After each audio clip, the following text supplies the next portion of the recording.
Inanya ko po ang kapulungan na tumayo saglit bilang sa pagbasa ng ating banal na kasulatan na matatagpuan po natin sa aklat ng unang Tesalonica. Umpisa po natin sa 16 hanggang sa 18. Unang Tesalonica chapter 5, 16 to 18. Magala kayong lagi, maging matiyaga sa pananalangin, ipagpasalamat lahat ng pangyayari, sapagkat yaon ang pag-ibig ng Diyos. Aming Diyos amang dakila sa lahat. Tunay Panginoon na labis sa aming kagalakan sa umagang ito. Kaya aming Panginoon ay in-express namin ang aming kagalakan sa aming mga pag-awit, sa aming pagpupuri sa iyo, sa aming paghahandog. Kaya salamat Panginoon dahil sa pag-ibig mo na tunay na naghahari sa buhay ng bawat isa. At ngayon Panginoon, ang dalangin namin Panginoon ay ang mensahe mo na iyong ihahatid para sa bawat isa ng Panginoon ay maging gabay namin sa buhay namin sa bawat araw, Panginoon. Maraming salamat, Panginoon, at pinagkakatiwala namin sa iyong lahat sa pangalan ni Jesus. Amen. Pwede bumupo ang kulungan. Ayan.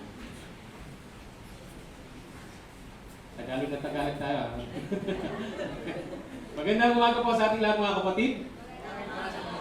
Magandang umaga po. Para po sa iba, napaka hindi po nakikilala po, ay kami po yung taga-Desierto, malayong lugar. 1 hour drive po mula rito. Sa border lang po ng Saudi, Parang-Kiran. Yan, parang hindi ako sanay doon sa tawag sa akin na Pastor Jude. Second time ko na po nagpabahagi ng salita ng Panginoon sa lugar nito. At nagagalak po tayo. Tunay po ang aking kagalakan na tayo magamit ng ating Panginoon upang maging channel of blessing sa bawat isa. Alright. Wala pala yung screen dito.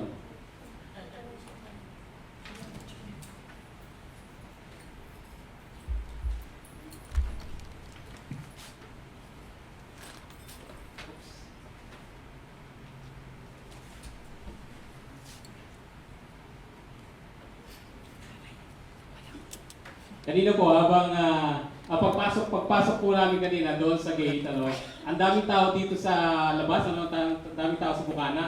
At nakatabay yung ating mga kapatid, may dala ng instrumento. Hindi makapasok, parang naharangan. At ang sabi ng isang kapatid, kasi parang nag-worry na sila hindi makapag-upisa sa tamang oras. Sabi ng isang kapatid ay, Pastor, alam mo po yung gagawin nyo. Sabihin ko anong i-adjust sa mensahe, kung anong kailangan i-adjust. At before at bago pa, matagal ko nang ginawa yung mensahe na ito, sinasabihan po sa akin ni si Pastor Michel na mensahe natin about Thanksgiving.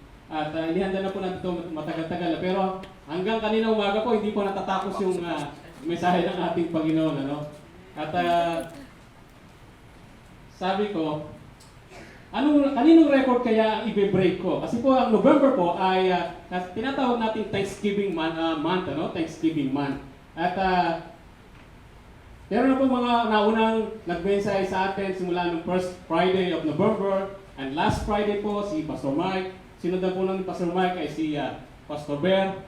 And siniisip ko, kaninong record kaya i-break ko? Yung more than 1 hour or yung less than 15 minutes? Ayan. Meron po isang, bago po tumuloy tayo doon sa ating mensahe, meron po isang pangyayari sa Biblia, sa Bible po. I guess, I don't know if everybody knows Eutychus. Alam po ninyo?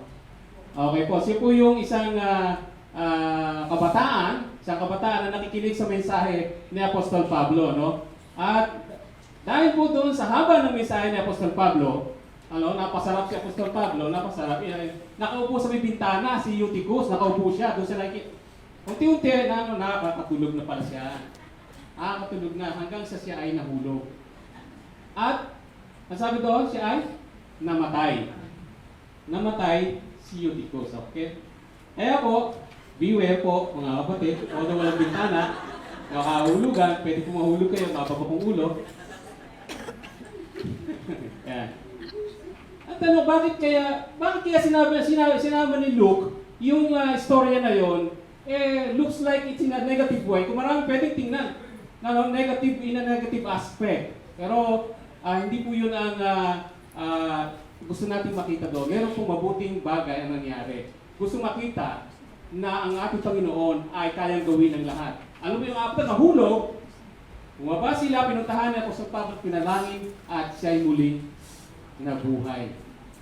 Kagaya natin, we are falling from our sins, we are falling from our faith. Kung minsan bumabagsak tayo, kung minsan tayo nanghihina, pero kaya tayong palakasin muli ng ating Panginoon. Amen? Kaya, it's the Lord will lead us kung hanggang anong oras tayo. Amen po ba? Ayan. Wala ba? Hindi na gano'n. Okay.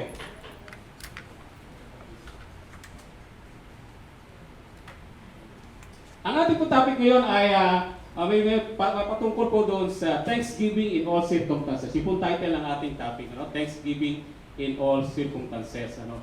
At bago basahin po natin yung samahan niyo po ako habang naantay natin. Okay lang naman po. Sa Psalm 118 verse 1 to 4, sabi po roon, "Give thanks to the Lord, for He is good. His love endures forever. Let Israel say His love endures forever.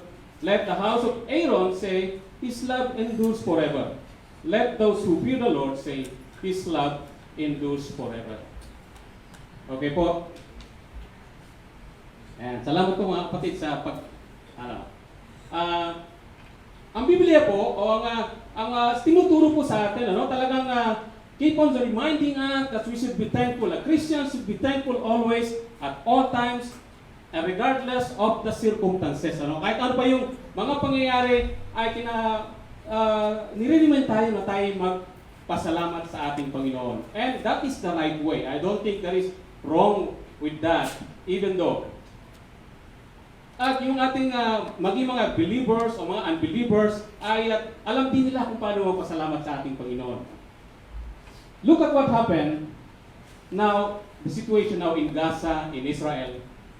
For those people, especially starting October 7, noong October 7 ay more than 1,000 people was being captured, hostage, killed, raped by, they said, they called terrorists. That is the people of Israel. Do you think these people can say, "Thank you, Lord"? Sabi niya, Apostol ni David, "Give thanks to the Lord because His love endures forever." Laging magpasalamat. On that time, ano kaya? Kaya pa rin magpasalamat. Magpasalamat sa ating Panginoon. Pero ang tinuturo sa atin, give thanks in all circumstances. In all circumstances. Give thanks.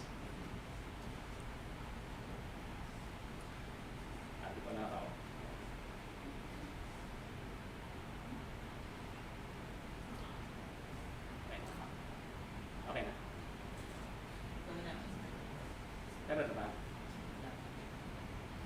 Ayan. Alright. So, tuloy-tuloy na po tayo mga kapatid. Yung sitwasyon po na to, ano po yung nasa isip? Anong iyong alam naman natin siguro yung pangyayari nito sa Biblia, no? Ito po yung mga 10 ketongin. Yan, with leprosy. Doon sa basahin po natin yung dapat dito yata ang nakarap. Wala pa.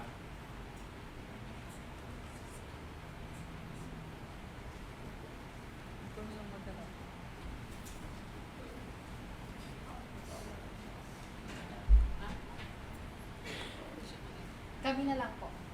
Okay, sige, salamat kapatid. Ayan, paki-next po.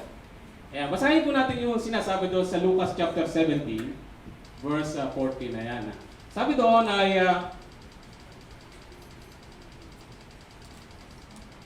on his way to Jerusalem, Jesus traveled along the border between Samaria and Galilee.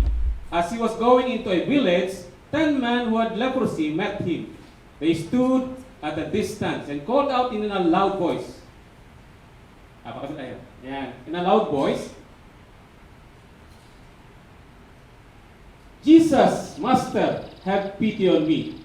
Verse 14, when he saw them, he said, Go, show yourself to the priest. As they went, they were cleansed. On that time po, nung unang panahon po, yung mga taong merong leprosy o merong ketong, ay kinatatakutan, medyo iniiwasan sila.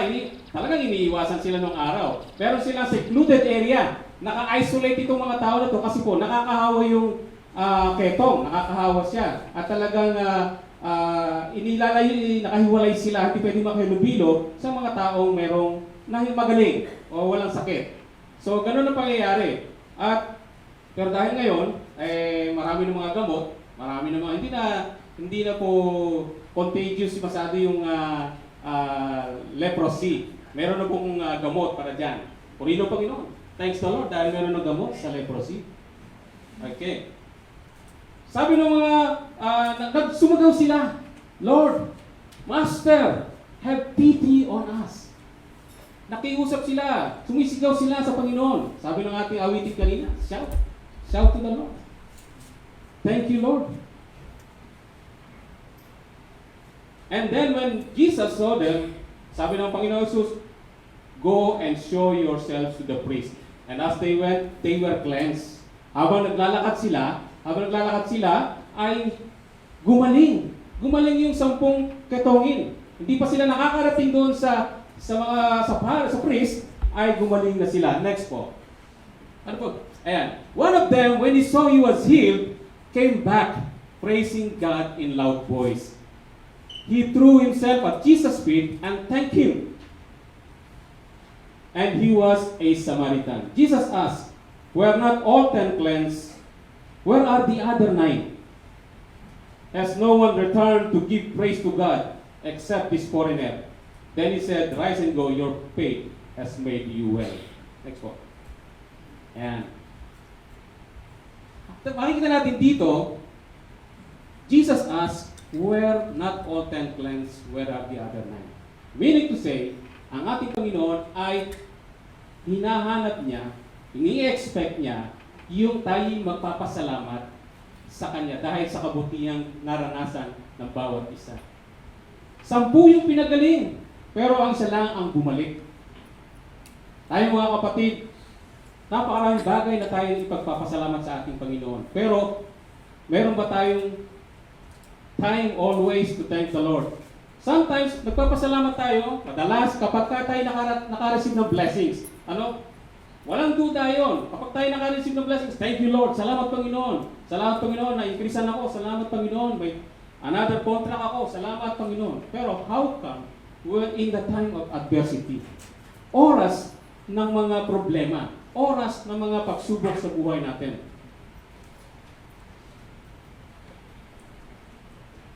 Next.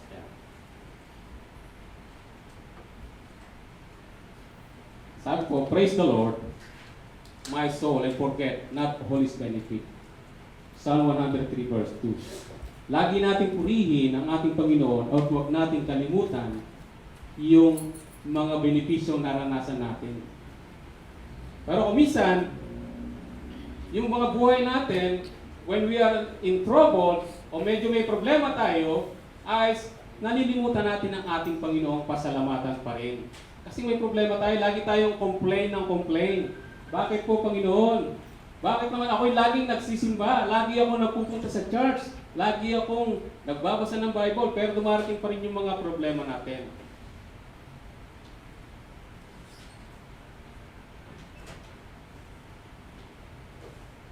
Kasi ang ganun yung nature ng ating tao. Sabi daw sa Philippians chapter 2 verse 21, for everyone looks out for their own interest. Everybody looks out for their own interest. Sometimes, yung natatanggap lang natin, ang ating madalas na na-appreciate yung mga kabutihan natin, hindi para sa kabutihan ng ating Panginoon. King David expresses his gratitude to the Lord for God's assistance in times of need and in times of His well-being of the people. Kasi talagang si Haring David ang siya magbibigay sa atin ng isang magandang ehemplo, isang magandang example kung paano tayo dapat laging magpapasalamat sa ating Panginoon. Maraming mga pagsubok na dinaanan ng si Haring David. In time of his distress, ay lagi niyang umaawit sa ating Panginoon, sa ating nagpapasalamat siya sa ating Panginoon.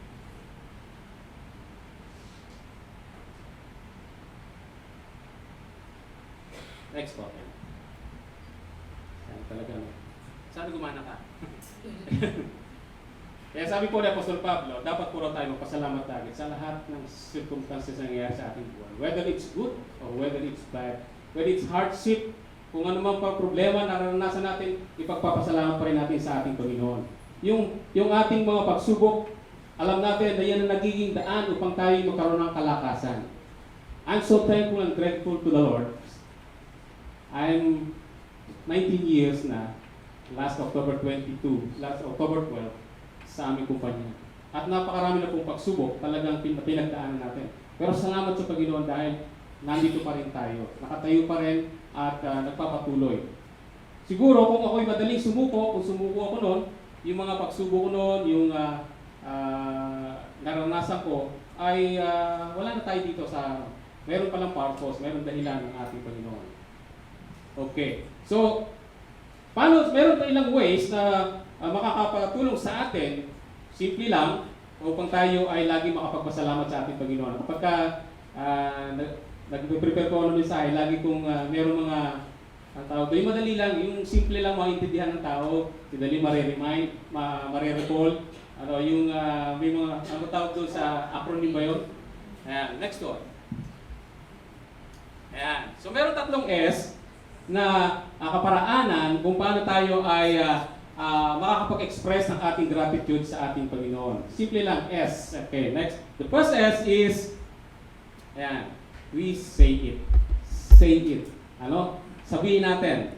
Sabi po doon sa Luke chapter, ayan, next po. 70 to 15. One of them, when he saw he was healed, came back, praising God in a loud voice. He threw himself at Jesus' feet and thanked him, and he was a Samaritan. So yun po, naalala natin kanina yung isang gumaling, yung pinagaling na sa leprosy. Bumalik siya and giving thanks to the Lord, praising God in a loud voice.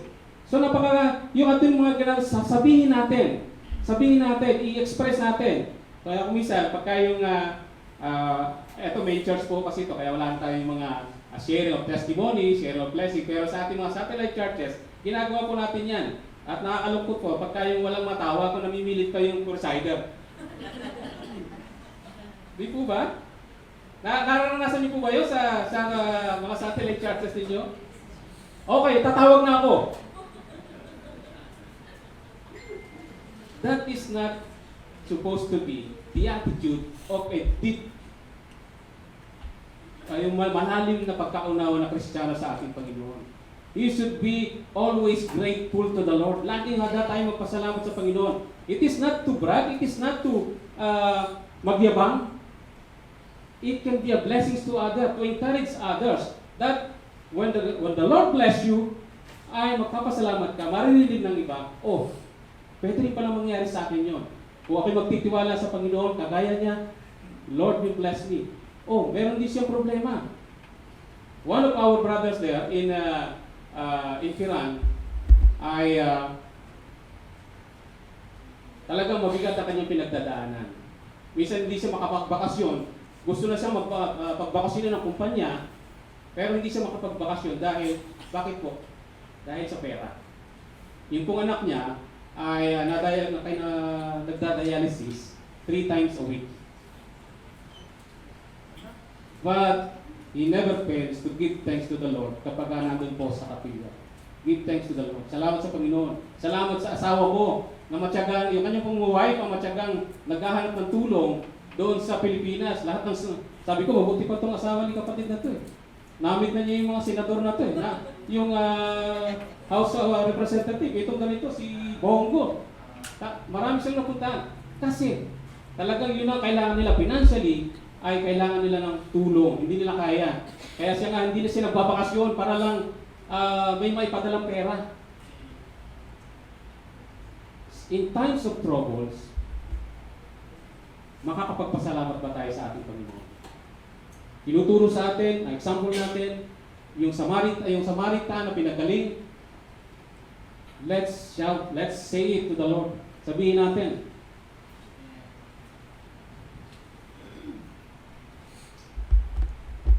Number 2, yan, sunod natin, as another S, sing it. O, di ba na ginawa natin kanina, yan ang ginagawa natin. Tayo umaawit sa ating Panginoon. Awitin natin, umaawit tayo. Pero kanina habang umaawit ako, sabi dance. Nagda-dance pa ako. Gusto ko itanong sa sarili ko eh. So as much as possible. Next one. Yeah.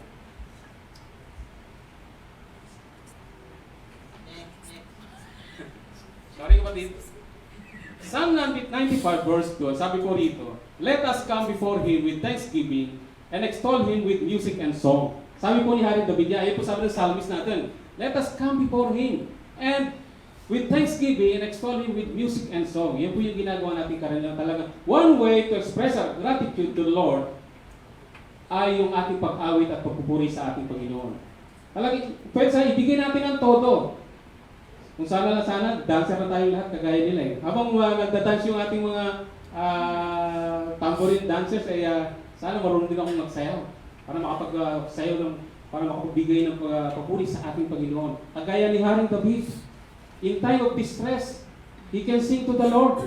And every time, in all circumstances, hindi lang sa lahat ng bagay na nagpapasalamat sa ating Panginoon. Remember that one instant, doon sa siya galing sila sa labanan at sila nanalo. Pagbalik nila doon sa kanilang lugar, sa kaharian, ay sumasayaw si Haring David. Naglulundag siya talaga sa galak dahil sa tulong ng ating Panginoon. At madagdag ko, nakita nga siya ng kanyang asawa, si Nicole. Nakita siya, parang baliw, parang ininsult niya, minok niya si David, hari ka. Tapos sa ganyan ka, nagsasasayaw ka dyan ng Ano ba nangyari, Nicole? Ano nangyari? Hindi siya nagkaroon ng anak. Kasi yung para sa Panginoon, iniinsulto niya yung para sa Panginoon eh. Kasayahan, nagpupuri sa ating Panginoon.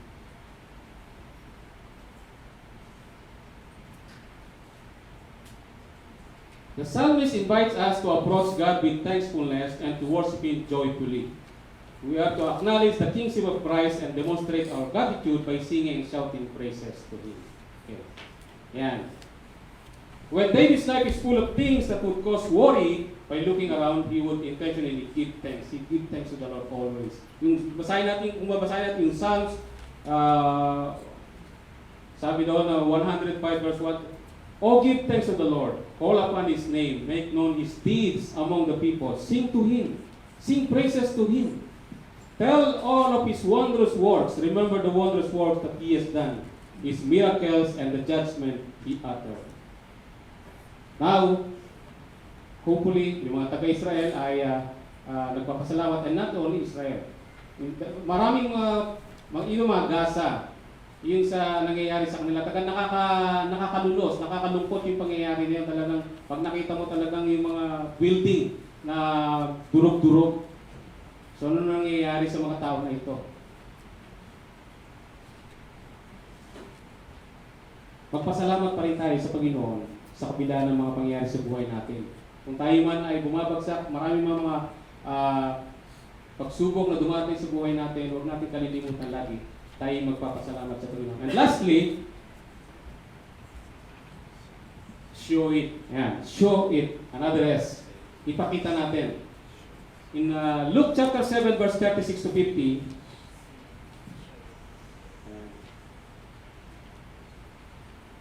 yan po yung pangyayari po, no? When one of the Pharisees invited Jesus to have dinner with him, he went to the Pharisee's house and reclined at the table.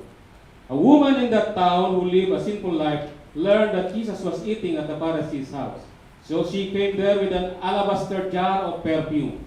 As she stood behind him at his feet, weeping, she began to wet his feet with her tears. Then she wiped them with her hair, kissed them, and poured perfume on them. Isang simple woman. Simple woman. Hinahabol ko po actually yung message ko na pinadala kay Sister Lea. Habulin ko po sana. Kasi habang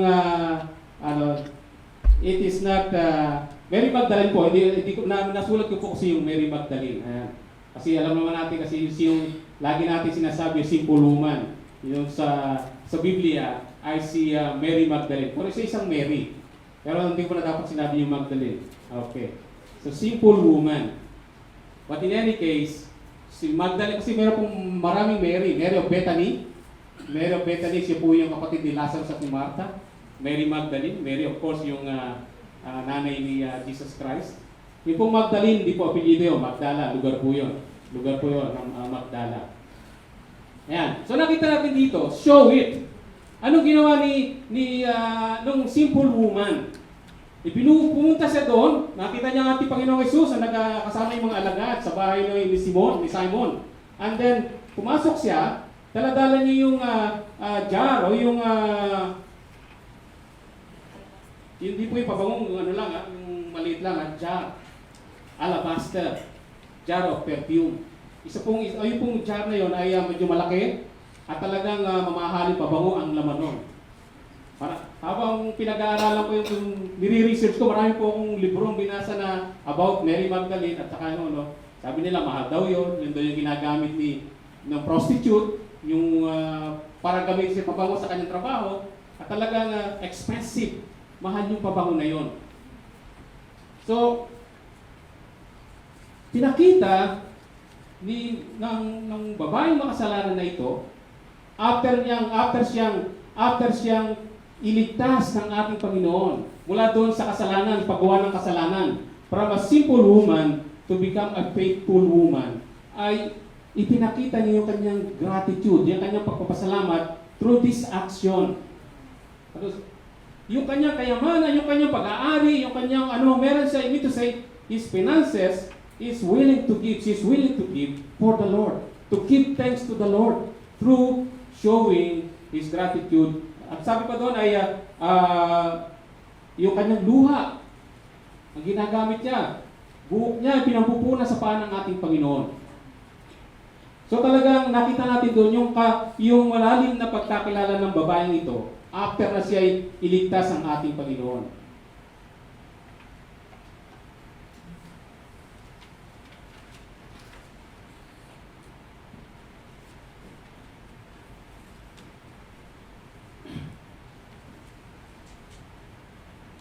Sabi nung nakakita isang alagad, bakit daw hinahayaan? Ayan. Hinahayaan na yung makasalanan ng babae ay lumapit sa ating Panginoon at gawin yung mga bagay na gayon. Pero sabi niya Simon, kanina pa ako rito sa bahay mo, pero ginawa mo ba sa akin yan? Diba? Hinugasan mo ba yung paa ko? Sabi ng Panginoon Jesus kay Simon. Pero itong babaeng ito, sa babae tinatawag natin makasalanan, dahil sa kanyang pag-ibig sa akin, dahil sa kanyang pagpapasalamat, dahil sa kanyang gratitude, ay ginawa niya ang mga bagay nito. He doesn't care if mamahalin yung pabango na yan. Kasi ginagawa natin yan sa ating Panginoon. Tayo rin mga kapatid, kasama rin sa ating pagpasalamat sa ating Panginoon, yung ating tinatangkilik natin. Kumisan, mahirapan tayo kumisan ilabas pagka-offering na. Ilabas na yung, kaya sometimes I'm guilty of that one. Pagka yung pupunta sa kailangan magpapabaril, magpapapasag muna. At baka madumot yung malaki. Ayan. Sometimes din naman, alam mo may pangyayari sa buhay ko po na akala ko nung una okay na okay yung ginawa ko Kasi po dumalo ako sa isang Bible study, isang gawain, wala akong kapera-pera. Wala akong kapera-pera. Bago-bago pa lang po ako noon Hindi ko pa alam yung mga ganun bagay. Umikot na yung basket, parang nahihiya po. Nahihiya po ako na, makikita nila, di ako nagbigay. nagkataon naman po. Pero po ako isang coin, alam mo yung sa LRT, coin pa lang po yan eh, di ba yung sa LRT, iniuhulog na gano'n. Para, oy, sabi ako.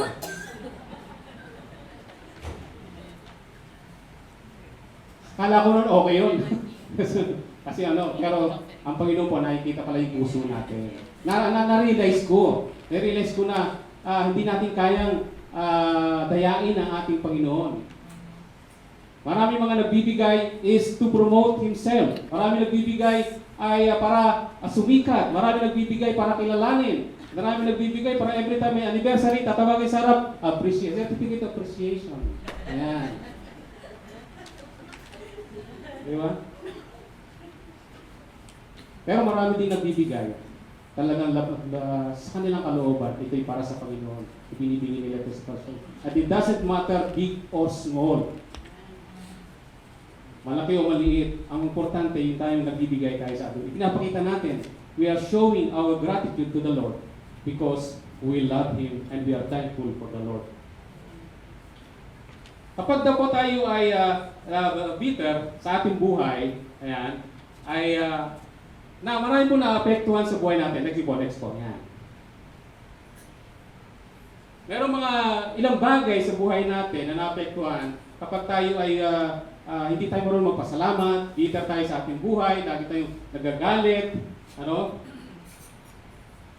Una, a having bitter heart will negatively affect our motivation. Ayan, our motivation. Kapag tayo malungkot, pag tayo may problema, yung motivation natin sa buhay, bumabagsak tayo, parang ayaw na natin, o gusto natin normal na lang. Doon na lang tayo sa kwarto, masarap pa matulog pag Friday. 1 hour po, nag-try po ako, pupunta rito, 1 hour. So talagang mas masarap doon sa kira na lang po. Meron lang po kami gawain mamayang gabi. I can serve the Lord there. Pero ilo po ng Panginoon na tayo makadalo dito. Kung pwede nga lang po sana, every Friday nandito rin po tayo. Pero hindi po talaga possible. Okay, outlook in our life. Yung pagtingin natin sa buhay natin. Kapag meron tayong bitterness, meron tayong anger sa buhay natin, nawawala yung ating pagtingin na mabuti sa buhay natin. Nawawalan tayo ng gana, nawawalan tayo ng pag-asa sa buhay natin. Our compassion, naapektuhan yung compassion natin. Ako nga 100K din lang sahod ko tapos bibigay ko pa yung tithes ko. 100K din nga lang, mananawagan pa si Sister Michelle ng tapong-tapong. Diba? Umisa na. Dahil sa bitterness natin, dahil sa buhay natin, dahil sa wala tayong pag-asa, ay nawawala na yung ating compassion sa iba. Yung ating pag-ibig sa iba. Diba? Pag-ibig, our love. Nawawala na yung pag-ibig natin, ating ligaya, our joy. When we are bitter in our life, when we have anger in our life, these things affected deeply by these circumstances. Na hindi natin nagpapasalamat tayo sa ating Panginoon. Nakakalimutan natin magpasalamat sa ating Panginoon. Kaya sa bawat pagkakataon, anumang circumstances ang ating hinaharap sa buhay natin, we should know and learn and practice how to give thanks to the Lord. We should practice it. Okay, mga kapatid. Ilan na ba ako? Meron pa ba? May oras pa po ba? Narinig niyo po ba yung talbos ng kamote? Kung ano yung tungkol sa talbos ng kamote? Nakarinig na kayo? The tale of talbos ng kamote. Para malaman niyo, kukwento ko po sa inyo. Actually po, kami po ng wife ko, kapag gano'n, nagsishare din sa doon sa Pilipinas. So, nagsishare kami ng bawat isa ng mga mensahe na nagpe-prepare habang nagpe-prepare. Narinig ko yung sabi niya, ganito yung aking minensahe kanina. Narinig ko yung talbos ng kamote. Sabi ko ba, okay niyo, pwede na. Kanan ng message ko rin yan talbos ng kamote. Kaya kukwento ko po sa inyo, nagsasalita po yung kamote. Nagsasalita. So, pero po kamote na galing sa palengke, yung nilagay sa, di ba pagka magugulay tayo, tatanggalin natin yung mga daon-daon lang, yung tapos itatapon na yung mga matitigas. Sumibol, dumikit sa lupa, yung talbos ng kamote, at nabuhay, nagkaugat. So unti-unti, yung kamote ay mahaba at nagkakaroon ng magandang dahon, mga mabubungang dahon. So masaya-masaya yung kamote. Ay, talagang salamat at maganda ako, maganda malulusog yung aking katawan, sabi ng kamote. One day, yung may-ari ng bahay ay magluluto ulit ng sinigang. So ang ginawa niya, ay kailangan talusong pinitas niya si talbos. Tinanggal. Aray! Sabi ng kamote. Bakit naman? Ang ganda-ganda ko, bakit naman? So, medyo nalungkot siya. Kasi akala talagang tuloy-tuloy na yung kanyang paglago at paghaba niya, ang kamote. Unti-unti, after 2 days, 3 days, sumanga, branches. Naging dalawa siya. So, lumipas mga araw, tuwan-tuwa na naman siya. Eto naman, bumalik na naman ulit, magluluto naman sinigang na baboy. O, talbos na naman. Kinuha na naman si talbos. Aray ko, sabi ng talbos sa kabote. And then, ano nangyari? Alam niyo na? Ano nangyari? Tumubo na naman. Nagkasanga na naman. So, hindi po tayo, ang tawag doon sa may level, second level, third level, ano yung tawag doon? Pyramiding. Parang pyramiding po yung nangyari sa talbos sa sumulabon. Hanggang sa dumami at lumago yung kamote. Minsan sa buhay po natin, kapag tayo magandang nangyayari sa buhay natin, then suddenly, bumagsak tayo, suddenly nagkaroon tayo ng problema, nalulungkot tayo, di ba? Nagko-complain, aray ko, bakit naman po Panginoon? Ano pong dahilan? Until ma-realize unti-unti, yung palang pagsubok na yon, pero sa pagdating ng mga ibang pagsubok, mabibigat na pagsubok, nakayanan niya. Nakayanan ko noon, nakayanin ko rin pala ngayon. Salamat sa Panginoon. So, anumang pagsubok, magpapasalamat tayo sa ating Panginoon. Anumang circumstances, anumang mga pangyayari sa buhay natin, either masaya, either malungkot, ay itinuturo sa atin ng ating Panginoon na niyang give thanks in all circumstances. Next po. Yan. Bilang panghuli po, in Romans chapter 5 verse 3 and 5, not so only, but we also glory in our sufferings, because we know that suffering produces perseverance. Perseverance, character. And character is hope. And hope does not put us to shame, because God's love has been put out into our hearts through the Holy Spirit who has been given to us. Ano mga pagsubok sa buhay natin, yun ang nagbibigay sa atin ng kalakasan. Kaya, I encourage everyone to give thanks to the Lord at all times. Ano mga pagsubok, masaya o hindi, ibibigay natin ating pasalamat sa ating Panginoon. Amen. Magandang umaga po sa ating lahat.